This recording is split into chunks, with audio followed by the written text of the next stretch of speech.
नमस्कार। एक बार फिर से मैं आप सभी का स्वागत करती हूं अपने YouTube channel S study centre पे। दोस्तों, आप सभी कैसे हैं? मैं आशा करती हूं कि आप सभी अच्छे होंगे और अच्छे से पढ़ाई कर रहे होंगे। दोस्तों, आज ये बिहार एसएससी का आज ये 5वां सेट होगा। ठीक है, तो जल्दी से वीडियो को शेयर कर दीजिए। ठीक है, तो चलते हैं पहला क्वेश्चन की ओर। पहला क्वेश्चन है, दुनिया का सबसे शुष्क स्थान कौन सा है? तो इसमें से जो आपका बी नंबर ऑप्शन है चिली, ये आपका बिल्कुल सही हो जाएगा। चिली जो है ये चिली के आटाकामा मरुस्थल में स्थित है। ठीक है, ये जो शुष्क स्थान है आटाकामा मरुस्थल जो है ना, वहीं स्थित है। ठीक है, अगला प्रश्न है स्क्रीन पे आपके, यह एक गर्म धारा है। 4 ऑप्शन है, 4 ऑप्शन में से कौन सा जो है गर्म धारा है? आपका जो चौथा नंबर ऑप्शन है, D number option, gulf stream, ये है गर्म धारा। ठीक है ना, गल्फ स्ट्रीम जो है अटलांटिक महासागर की गर्म धारा है। बाकी ये सब जो है ना, क्यूराइड, हाँ, हम्बोल्ट्स, कैनेरीज, ये सब ठंडी जलधारा है। ठीक है, चलिए अगले प्रश्न की।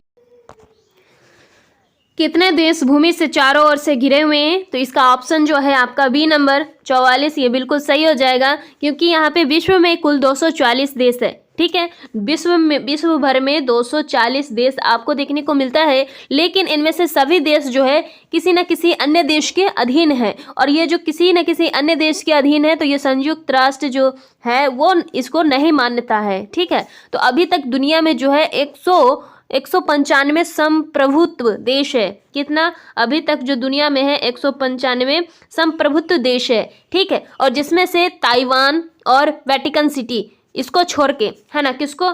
ताइवान और वेटिकन सिटी को छोड़ के बाकी जो 193 देश आते हैं, है ना, बाकी जो 193 देश आते हैं ये संयुक्त राष्ट्र के सदस्य हैं। ठीक है, चलिए अगले प्रश्न की ओर चलते हैं। अगला प्रश्न है आपकी स्क्रीन पे, बिहार के इस भाग में सर्वाधिक जनसंख्या घनत्व है। मतलब कौन से ऐसा भाग है जिसमें सर्वाधिक जनसंख्या घनत्व आपको देखने को मिलता है?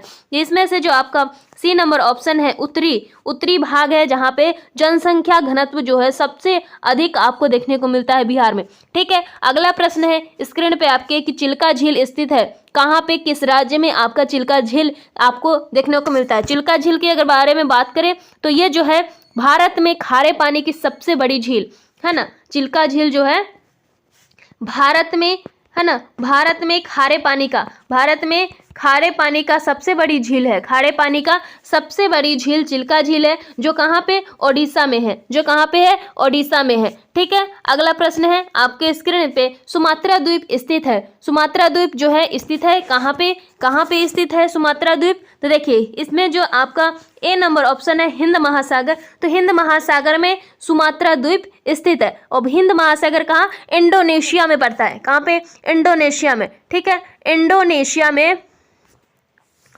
है ना, इंडोनेशिया में सुमात्रा द्वीप हिंद महासागर के इंडोनेशिया में, है ना, इंडोनेशिया में आपको स्थित है, इंडोनेशिया में देखने को मिलता है। ठीक है, अगला प्रश्न है आपके स्क्रीन पे कि किस देश में सर्वाधिक टाइम जोन है? ठीक है, किस देश में जो है सर्वाधिक टाइम जोन है? तो यहाँ पे जो आपका ऑप्शन नंबर ए है फ्रांस, यहाँ पे आपका ये बिल्कुल सही हो जाएगा, क्योंकि यहाँ पे कितना? 12 टाइम जोन है। कितना है? 12 टाइम, है ना, 12 टाइम जोन है। फ्रांस में जो है 12 टाइम जोन आपको देखने को मिलता है। ठीक है, चलिए अगला प्रश्न आपकी स्क्रीन पे, बिहार में कितने जिले हैं? तो ठीक है, इसमें आपका बी नंबर ऑप्शन जो है ये सब तो आप, ये तो इजी क्वेश्चन है, आप सभी जानते होंगे कि बिहार में 38 जिले हैं। ठीक है, 9 प्रमंडल आपको देखने को मिलता है। ठीक है, यहाँ पे 9 प्रमंडल आपको देखने को मिलता है और 38 जिला देखने को मिलता है। 9 प्रमंडल में जैसे कि पटना हो गया, तिरहुत हो गया, सारण हो गया, दरभंगा हो गया, पूर्णिया हो गया, भागलपुर, मुंगेर, मगध, इस प्रकार से, है ना, 9 प्रमंडल आपको यहाँ पे देखने को मिलता है। अगला प्रश्न है आपके स्क्रीन पे, महात्मा गांधी ने 1919 ईस्वी में किसके खिलाफ सत्याग्रह आंदोलन जो है शुरू किया था? किसके खिलाफ जो है सत्याग्रह आंदोलन जो 1919 ईस्वी में उन्होंने शुरू किया था, वो किसके खिलाफ था? तो ये जो था वो था ऑप्शन नंबर डी के साथ, ये इसका आंसर चला जाएगा, इनेक्टमेंट ऑफ रॉलेट एक्ट, है ना। जो रॉलेट एक्ट था उसके खिलाफ जो है महात्मा गांधी ने 1919 ईस्वी में खिलाफत आंदोलन को शुरू किया था। ठीक है। अब ये जो है इनेक्टमेंट ऑफ रॉलेट एक्ट, ये क्या था, तो ये भारतवासियों के मानवाधिकारों का हनन करने वाला एक्ट था। इसी के लिए महात्मा गांधी ने इस खिलाफत आंदोलन का शुरुआत किया था। ठीक है। इस काल में जो है ना, कानून के नाम से भी, जैसे कि ये जो है रॉलेट एक्ट, ये इसको काला कानून के नाम से भी जाना जाता था। ठीक है। और यह जो कानून है सर सिडनी रॉलेट की अध्यक्षता वाली, है ना, सेडिशन समिति की सिफारिशों के आधार पर बनाया गया था। ठीक है। चलिए अगला प्रश्न है आपकी स्क्रीन पे, स्वतंत्रता संग्राम के दौरान नागरिक अवज्ञा आंदोलन किसके साथ शुरू हुआ था। ठीक है। देखिए, स्वतंत्रता संग्राम के दौरान नागरिक अवज्ञा आंदोलन किसके साथ शुरू हुआ। ठीक है। तो ये जो हुआ किसके साथ शुरू हुआ, तो ये था option number D, Gandhi ji के द्वारा, है ना, गांधी जी के साथ शुरू हुआ और भी दांडी मार्च के तहत। ठीक है। दांडी मार्च के साथ इनका जो नागरिक अवज्ञा आंदोलन है इसकी शुरुआत हुई। अगला प्रश्न है आपके स्क्रीन पे, ब्रह्मपुत्र नदी कहाँ से गुजरती है। अगला है ब्रह्मपुत्र नदी कहाँ से गुजरती है, इसका ऑप्शन नंबर ए है, वो बिल्कुल सही हो जाएगा, तिब्बत, हिंदुस्तान और बांग्लादेश। ठीक है। तिब्बत, हिंदुस्तान और बांग्लादेश। इसका उद्गम स्थल की अगर बात करें तो तिब्बत के दक्षिण में मानसरोवर के निकट, जहाँ ना चेमांगयुंग दुंग नामक क्या है, हिमवाहक है, उसी से क्या है उद्गम हुआ था ब्रह्मपुत्र नदी का। ठीक है। और जिसकी लंबाई 2900 किलोमीटर, ब्रह्मपुत्र नदी का, है ना, कितना 2900 किलोमीटर जो है इसकी लंबाई है। और ये ब्रह्मपुत्र नदी का नाम जो है तिब्बत में सांपो है। अगर तिब्बत में ब्रह्मपुत्र नदी का नाम की अगर बात करें तो तिब्बत में ब्रह्मपुत्र नदी का नाम है सांपो। ठीक है, सांपो। और अगर अरुणाचल प्रदेश में बात करें तो अरुणाचल प्रदेश में जो है दिहांग बोला जाता है ना, दिहांग, है ना, दिहांग बोला जाता है, दिहांग। और असम में बात करें तो असम में ब्रह्मपुत्र है, असम में बोला जाता है ब्रह्मपुत्र, यानी कि ब्रह्मपुत्र नदी असम से शुरुआत होती है। ब्रह्मपुत्र नदी जो है नाम है वो असम में पड़ता है, लेकिन इसकी जो उद्गम स्थल है वो तिब्बत के दक्षिण में जो मानसरोवर है उसके निकट चेमांगयुंग नामक एक हिमवाहक है, वहीं से इसका उद्गम स्थल है। ठीक है। चलिए अगला प्रश्न है आपके स्क्रीन पे, पणजी किस राज्य की राजधानी है। ठीक है। तो पणजी जो है गोवा की राजधानी है। ठीक है। चलिए अगले प्रश्न की ओर चलते हैं। इसमें तो आप ये सब दादर नगर हवेली, अंडमान निकोबार, इस सब का तो राजधानी आप लोग जानते ही होंगे। ठीक है। अगला प्रश्न है आपके स्क्रीन पे, रिडक्शन में शामिल है, रिडक्शन में क्या शामिल होता है। ठीक है। रिडक्शन यानी कि इसको अवकरण बोलते हैं, क्या बोलते हैं, अवकरण। तो रिडक्शन में क्या शामिल होता है। ठीक है। तो इसमें जो शामिल होता है इलेक्ट्रॉन की उपलब्धि, है ना, क्या शामिल होता है, इलेक्ट्रॉन की उपलब्धि शामिल होता है ना, यानी कि इलेक्ट्रॉन का ग्रहण करना, है ना, इलेक्ट्रॉन का ग्रहण करना, या फिर धन आवेश का घट जाना, या फिर मुल्कों के अनुपात का जो है बढ़ जाना, ये सब इसमें शामिल होता है। अगर ऑप्शन में इलेक्ट्रॉन उपलब्धि ना दिया हो, अगर ऑप्शन में इलेक्ट्रॉन का ग्रहण करना दिया हो तो वो भी सही हो जाएगा। ठीक है। या धन आवेश जो होता है ना, प्लस जो धन आवेश होता है इसका घट जाना, यानी कि इलेक्ट्रॉन, यानी कि ई क्या आता है, निगेटिव, है ना, तो ये ऋण आवेश है और ये पॉजिटिव है। जैसे कि आपको यहाँ पे, है ना, कॉपर प्लस, जैसे यहाँ पे ना copper plus plus plus 2 electron, है ना, आता है और कॉपर आता है। तो यहाँ पे देखिए, यहाँ पे क्या हो गया कि धन आवेश का क्या हो गया, घट गया, धन आवेश यहाँ पे है ही नहीं इलेक्ट्रॉन पे। ठीक है। तो ये इलेक्ट्रॉन का उपलब्धि है, इसलिए यहाँ पे रिडक्शन में जो है शामिल होता है इलेक्ट्रॉन्स का उपलब्धि शामिल होता है। ठीक है। अगला प्रश्न की ओर चलते हैं। अगला प्रश्न आपके स्क्रीन पे, एंटोमोलॉजी विज्ञान किसके अध्ययन से संबंधित है, क्या है ना, एंटोमोलॉजी विज्ञान किसके अध्ययन से संबंधित है, तो वो है कीड़े के अध्ययन से संबंधित है एंटोमोलॉजी। ठीक है। चलिए अगला प्रश्न है आपके स्क्रीन पे कि डोनी पोलो क्या है, डोनी पोलो स्थानीय धर्म है। ठीक है। स्थानीय धर्म है जो माना जाता है कि कुछ आदिवासी जातियों द्वारा, माने कि ये जो डेनियो पोलो स्थानीय धर्म है ये कुछ आदिवासी जातियों के द्वारा माना जाता है। वो जो है किस राज्य में है, तो ये जो आपका ऑप्शन नंबर ए है अरुणाचल प्रदेश, इसका सही हो जाएगा आंसर। क्योंकि यह देखिए अरुणाचल प्रदेश में जो है ना 1970 के दशक में इस जो धर्म है डेनियो पोलो, इसका जो है प्रसार बहुत ही तीव्र गति से हुआ था 1970 के दशक में। ठीक है। और इसको सूरज और चांद को मानने वाला एक अनूठा धर्म इसको माना जाता है, ठीक है। चलिए अगला प्रश्न की ओर चलते हैं। अगला प्रश्न है आपके स्क्रीन पे, किस राज्य में दूसरी आधिकारिक भाषा संस्कृत है, ठीक है। यानी कि दूसरी जो आधिकारिक भाषा है वो संस्कृत है, वो किस राज्य में है, ठीक है, किस राज्य में है। तो इसका जो ऑप्शन हो जाएगा ऑप्शन नंबर बी उत्तराखंड, ये आपका बिल्कुल सही हो जाएगा। आपका अगला प्रश्न है चंद्रमा की सतह पर, ठीक है, चंद्रमा की सतह पर क्या होता है। ऑप्शन ए है द्रव्यमान और वजन दोनों अपरिवर्तित रहते हैं, या ऑप्शन बी द्रव्यमान स्थिर रहता है और केवल वजन कम हो जाता है, ऑप्शन सी द्रव्यमान और वजन कम हो जाता है, या डी ऑप्शन केवल द्रव्यमान कम होता है, ठीक है। तो इसमें से जो है आपका ऑप्शन नंबर बी है ना, ऑप्शन नंबर जो आपका बी है ये बिल्कुल सही हो जाएगा, क्योंकि चंद्रमा की सतह पर जो है द्रव्यमान स्थिर रहता है लेकिन केवल वजन जो है वो कम होता है, ठीक है। चलिए अगले प्रश्न की ओर चलते हैं। अगला प्रश्न आपके स्क्रीन पे, मिजोरम राज्य की राजधानी है, मिजोरम राज्य की जो राजधानी है वो कहाँ है, तो वो है आइजोल, ठीक है। इम्फाल की अगर बात करें है ना, तो ये मणिपुर की राजधानी है। इम्फाल की बात करें तो ये मणिपुर की राजधानी है। कोहिमा की बात करें तो नागालैंड की राजधानी, ठीक है। तो ये राज्य राजधानी है, ये बिल्कुल आपको याद रखना है क्योंकि ये पूछा जाता है, ठीक है। आपका अगला प्रश्न है स्क्रीन पे, संतोष ट्रॉफी से जुड़ा हुआ, संतोष ट्रॉफी से जुड़ा हुआ है क्या, ठीक है। तो इसमें से जो आपका बी नंबर ऑप्शन है फुटबॉल, ये आपका बिल्कुल सही हो जाएगा, ठीक है। आपका अगला प्रश्न है आपके स्क्रीन पे, इनमें से कौन सा रासायनिक परिवर्तन नहीं है, कौन सा जो है रासायनिक परिवर्तन नहीं है। तो देखिए पानी का इलेक्ट्रोलाइसिस, पानी का जो है इलेक्ट्रोलाइसिस, लोहे में जंग लगना, कोयला का जलना, मतलब कि रासायनिक परिवर्तन की अगर बात करें तो रासायनिक परिवर्तन होता क्या है, तो जो पहले की अवस्था में रहती है वो पहले की अवस्था में नहीं रह पाती है, वो दूसरा रूप धारण कर लेती है, तो इसी को रासायनिक परिवर्तन बोलते हैं। तो देखिए पानी का इलेक्ट्रोलाइसिस होना, ठीक है, लोहे में जंग लगना, अगर लोहे में जंग लग जाता है फिर वो लोहा क्या हो जाता है, कमज़ोर हो जाता है, उसका वजन घट जाता है और क्या होता है, ये फिर पहले की अवस्था की लोहा में नहीं रह पाता है। कोयला अगर जल जाता है फिर पहले के जैसा कोयला नहीं हो पाता। तो ये सभी ए बी सी ये जो है ये रासायनिक परिवर्तन है, लेकिन आपका जो तरल नाइट्रोजन का वाष्पीकरण है ये आपका रासायनिक परिवर्तन नहीं है, इसलिए आपका इस प्रश्न का जो आंसर होगा वो ऑप्शन नंबर डी बिल्कुल सही हो जाएगा, ठीक है। आपका अगला प्रश्न है आपकी स्क्रीन पे, निम्नलिखित में से कौन सी रेखा भारत में से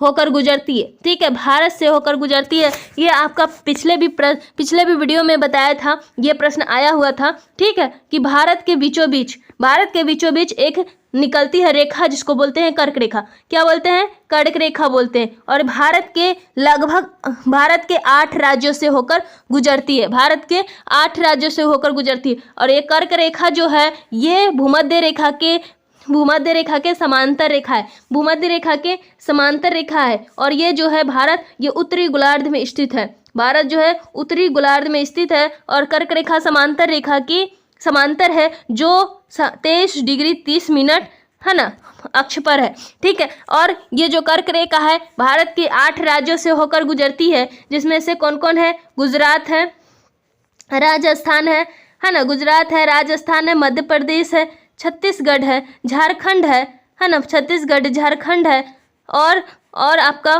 बांग्लादेश है, सॉरी पश्चिम बंगाल है, वेस्ट बंगाल है ना, पश्चिम बंगाल है, उसके बाद आपका त्रिपुरा है और मिजोरम है, ठीक है। तो ये जो है आपका टोटल 8 राज्य है वो कर्क रेखा से होकर गुजरती है। तो इस प्रश्न का जो आपका सही आंसर हो जाएगा वो ऑप्शन नंबर सी हो जाएगा, कर्क रेखा, ठीक है। अगला प्रश्न है आपके स्क्रीन पे, किस गवर्नर जनरल ने भारत में अस्थायी भूमि राजस्व प्रणाली की शुरुआत की है, ठीक है। कौन सा गवर्नर जनरल ने भारत में अस्थायी भूमि राजस्व प्रणाली की जो है शुरुआत की, तो इसमें से जो आपका ऑप्शन नंबर ए हो जाएगा वो बिल्कुल सही हो जाएगा, लॉर्ड कॉर्नवालिस, ठीक है, लॉर्ड कॉर्नवालिस जो है वो अस्थायी भूमि राजस्व प्रणाली की शुरुआत की, ठीक है। अगला प्रश्न है आपकी स्क्रीन पे, किसे बनारस हिंदू विश्वविद्यालय के संस्थापक के रूप में जाना जाता है, इसका जो आपका ऑप्शन नंबर ए हो जाएगा पंडित मदन मोहन मालवीय, ये आपका बिल्कुल सही हो जाएगा, ठीक है। ये जो है बनारस हिंदू विश्वविद्यालय की संस्थापक के रूप में इनको जाना जाता है, ठीक है, जो 1916 में है ना, कब 1916 में इन्होंने स्थापना किया था, ठीक है। अब बात करते हैं, देखिए इनको एक उपाधि भी दी गई थी जिनको महामना बोलते हैं। इनको एक उपाधि भी दी गई थी जिनको महामना बोलते हैं, महामना, ठीक है। और इनका जन्म की बात करें, इनका जन्म हुआ था 25 दिसंबर 1861 को, 25 दिसंबर 1861 को इनका जन्म हुआ था, ठीक है। चलिए अगला प्रश्न की ओर चलते हैं। अगला प्रश्न है आपके स्क्रीन पे, इनमें से कौन सा देश सार्क का सदस्य नहीं है? तो सबसे पहले जानते हैं सार्क का फुल फॉर्म क्या होता है। तो सार्क का फुल फॉर्म होता है south Asian association for regional cooperation,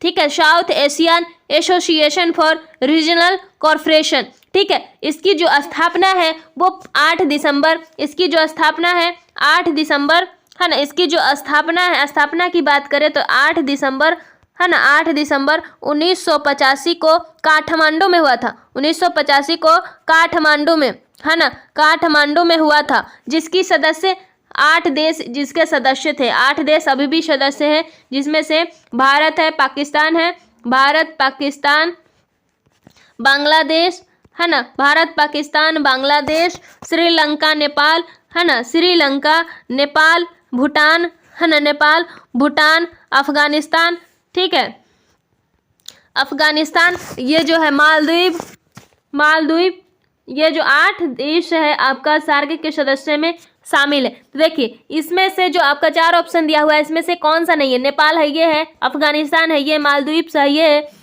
इसमें से जो म्यांमार दिया हुआ है, म्यांमार, ये नहीं है, ये सार्क का सदस्य नहीं है। तो आपका इस प्रश्न का आंसर जो है डी नंबर हो जाएगा, ठीक है। अगला प्रश्न और इस वीडियो का आपका लास्ट प्रश्न है, ठीक है। चलिए इसका प्रश्न आप लोग, इस प्रश्न का आंसर आप लोग दीजिए, ठीक है। भारत के संविधान के तहत नागरिक का मौलिक कर्तव्य कौन सा है? भारत के संविधान के तहत नागरिक का मौलिक कर्तव्य जो है वो कौन सा है? ठीक है, इसमें से 4 ऑप्शन आपका दिया हुआ है। भारत के इतिहास के बारे में पूरा ज्ञान प्राप्त करना, क्या ये मौलिक कर्तव्य है भारत के नागरिक का?